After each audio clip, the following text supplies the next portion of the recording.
Assalamu alaikum warahmatullahi ta'ala wabarakatuhu. Yan uwa barkanmu da wannan lokaci. Insha Allah kamar yadda aka sani, ganin channel namu na fassarar mafarki. Insha Allah yan uwa sai a ainihin garzayo domin a danna wani alama na wannan jan rubutu, sannan za a ga ƙararrawa ya fito ana a danna shi, kuma a yi danna liking sannan a yi sharing saboda yan uwa su amfana insha Allah ta'ala. Masha Allah.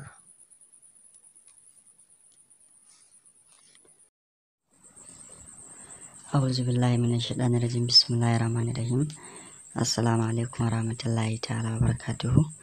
Yan uwa barkanmu da wannan lokaci. Yau kuma ga mu da fassarar mafarki na cinnaka. Wato ganin cinnaka a mafarki yana nuni ne ga makiyinka kenan, wanda ya mafarkin cinnaka ya cije shi, to wani makiyinsa ne zai ainihin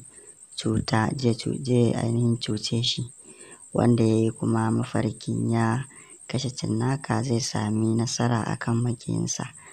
Idan kuwa ya ga cinnaka ya wuce ba tare da ya yi masa komai ba, to makiyinsa ba zai iya cuta masa ba insha Allahu ta'ala.